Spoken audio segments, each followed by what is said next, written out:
నిన్న ప్రకటించిన జాబితాలో నారా లోకేష్ గారు పార్టీ జాతీయ వర్కింగ్ ప్రెసిడెంట్గా నియమినందుకు చాలా సంతోషకరం.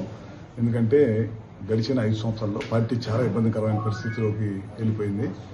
ఆ టైంలో నేనున్నానని చెప్పి కార్యకర్తలకు భరోసా ఇచ్చి ముందుకు వచ్చి పాదయాత్ర చేయటమే కాకుండా ఆ రోజుల్లో ఎన్ని ఇబ్బందులు పెట్టినా సరే ఆ రోజు అధికారంలో ఉన్న జగన్మోహన్ రెడ్డి పాదయాత్ర జరగకూడదని అడుగడుగున ఇబ్బందులు పెట్టాడు. ఎక్కడ కూడా ఎనదిరగకుండా దిగ్విజయంగా 3 కిలోమీటర్ల పైన పాదయాత్ర చేస్తూ ప్రతి కార్యకర్తని ప్రతి గ్రామంలో టౌన్స్లో అన్ని చోట్ల తిరుగుతా ప్రతి కార్యకర్తని మనోధైర్యాన్ని నింపి మన పార్టీని మళ్ళీ అధికారంలో తీసుకొచ్చిన దానికి చాలా కీలకంగా వ్యవహరించడం జరిగింది. అదే కాకుండా ఆయన నాయకత్వంలో మనకి మహానాడు ఒంగోలు జరిగింది. చాలా పెద్ద ఎత్తున మమ్మల్ని అందరినీ పిలిచారు. రోజు మహానాడు ఇక్కడ చేస్తున్నాం, ఒంగోలు చేస్తున్నాం, చాలా జాగ్రత్తగా చేద్దామని చెప్పి మా అందరికీ సూచన సలహాలు ఇస్తా బ్రహ్మాండంగా మహానాడుని జరిపించి రాష్ట్రంలో తెలుగుదేశం పార్టీకి మళ్ళీ నూతన ఉత్తేజంతో నూతన ఉత్సాహంతో ముందుకు తీసుకెళ్లారు.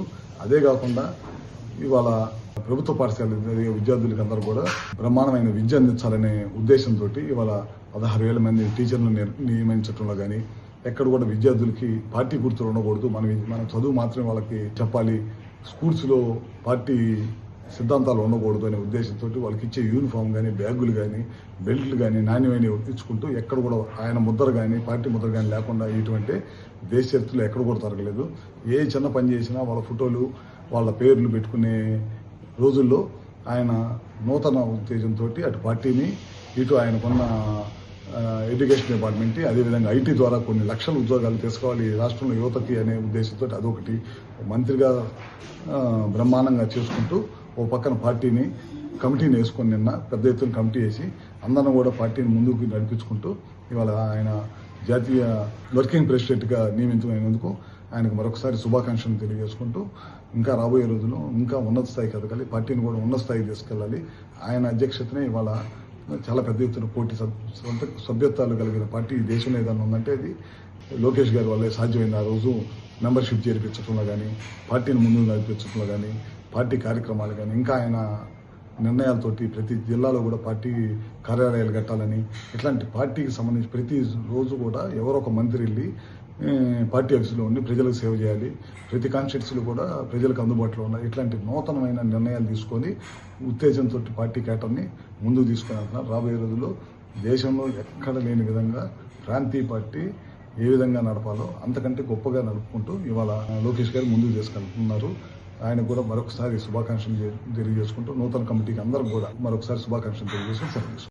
ఇవాళ చూస్తున్నాము కార్యకర్తలకు ఇన్సూరెన్స్ ఉండాలి, భరోసా ఉండాలి. దానికి బాబక్కన యాక్సిడెంట్ చనిపోతే ఒక 5 లక్షల రూపాయలు వాళ్ళ కుటుంబానికి ఆసరాగా ఉండాలనే ఉద్దేశంతో ఇవాళ కార్యకర్తలకి చనిపోయినప్పుడు గబక్కన వాళ్ళ కుటుంబానికి ఏదో సహాయం చేయాలనే దానికోసం చేయటం, అదేవిధంగా ఇబ్బందుల్లో ఉన్న వాళ్ళకి చాలా పెద్ద ఎత్తున పార్టీ నుంచి సహాయం చేయటం, అదేవిధంగా పార్టీ కష్టపడి పనిచేసే వాళ్ళకి ఏ స్థాయి అనేది చూడకుండా కూడా మండల స్థాయిలో పనిచేసే వాళ్ళని కూడా ఇవాళ కమిటీలో తీసుకోవటం ఏ పార్టీలో కూడా జరగదు.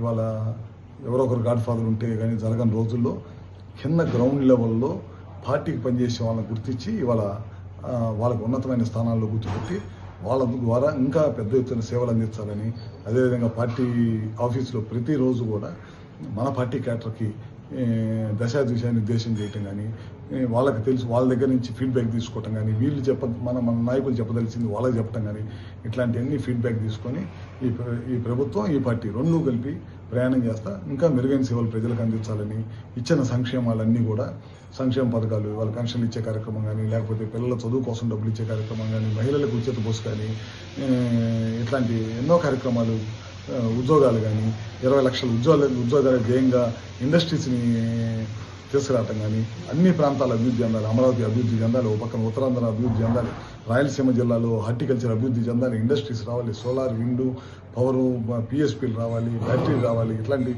ఎన్నో కార్యక్రమాలు లోకేష్ గారు ముందుకు తీసుకుని వెళ్తున్నారు.